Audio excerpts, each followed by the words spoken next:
objective is complete. That is all. Such is what Professor Anaxa always says after preparing for an alchemical ritual. And now, Pollux, I shall lift you from the river of souls and reforge your soul. Perhaps you will be disturbed by this, and your body may become horrifying to behold. But if even the slightest trace of your soul remains, the soul that once ferried me to this side of the shore, then please, look at me. I wish to thank you in person. I have obtained everything you sacrificed your divinity for. Lady Almanette. Did she recognize you? Oh, she must be the first soul we can communicate with here, right? I'm afraid she is just another spirit trapped here, like the rest of them.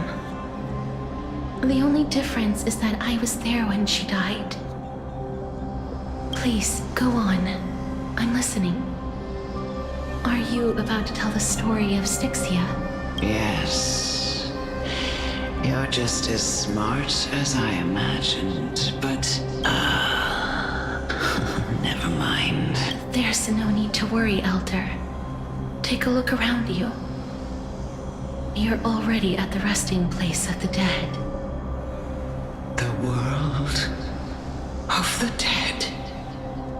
But how? I understand that you chose to remain silent about the story to protect Casterus, the girl who but you no longer need to hide that story. I can assure you that you have protected that girl's life well. Oh, well, in that case, let me begin. Styxia, the pearl of the ocean, plagued by unwarranted calamity and ravaged by death in the fairy tale. It was the first city-state to shift their faith towards death, even before Idonia did. From where you stand now, I suppose that's a bit hard to believe. Right? Indeed.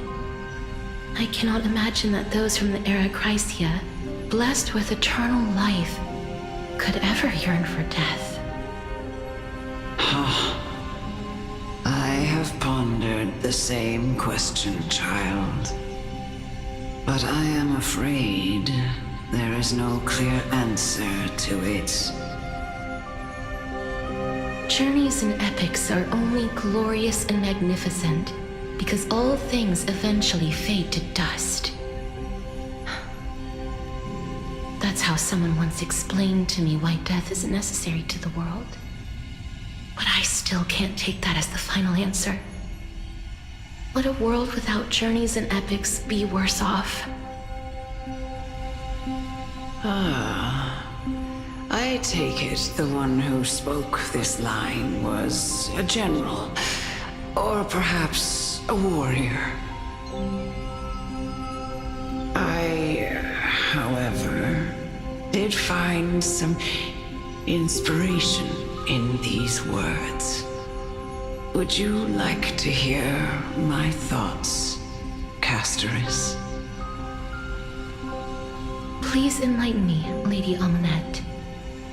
Though I have already made up my mind on how to handle the authority and core flame of death, your words might truly guide me toward the path forward. You and I are neither warriors nor generals. Therefore, journeys and epics cannot truly resonate with us. But what if I reframe it like this? What if love is not a trait bestowed upon mortals by Nestia, but a blessing from death? Love. No one ever invented the word cherish in the era when life was eternal. For all the good things in the world could be revisited endlessly, and every bond formed carried no risk of being severed.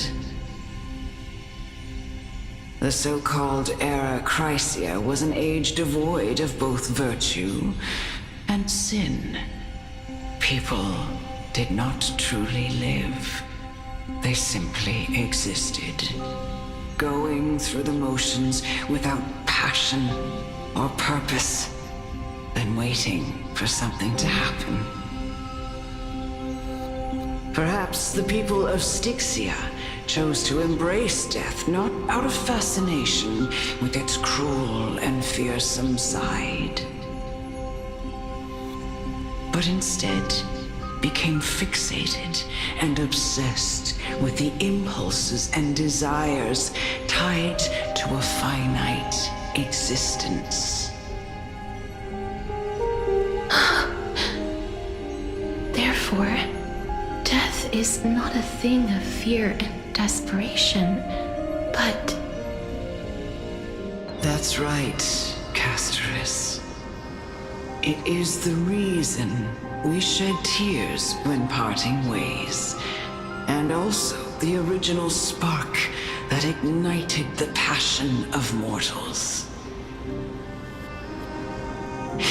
If you truly intend to deprive the world of death, then be prepared to witness it return to a state of stagnation.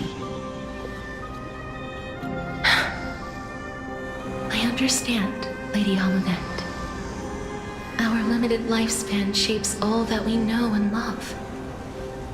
Not even the Death Titan has the right to take that away from humankind again. Nestia's love was the chrysalis of Gold's first blessing, but it most likely wasn't understood by mankind. We only learned to interpret this wonderful gift after Thanatos' arrival. If the world was bereft of death, then the Queen of Styxia wouldn't have played midwife in delivering me into this world. You wouldn't have welcomed me into Itonia, and Aglaya would never have invited me to join the Flame Chase journey. None of these stories would ever have happened, and I would never have lived, let alone found happiness. Thank you, Mother. I will use all the love I've experienced in this long life to complete the final miracle.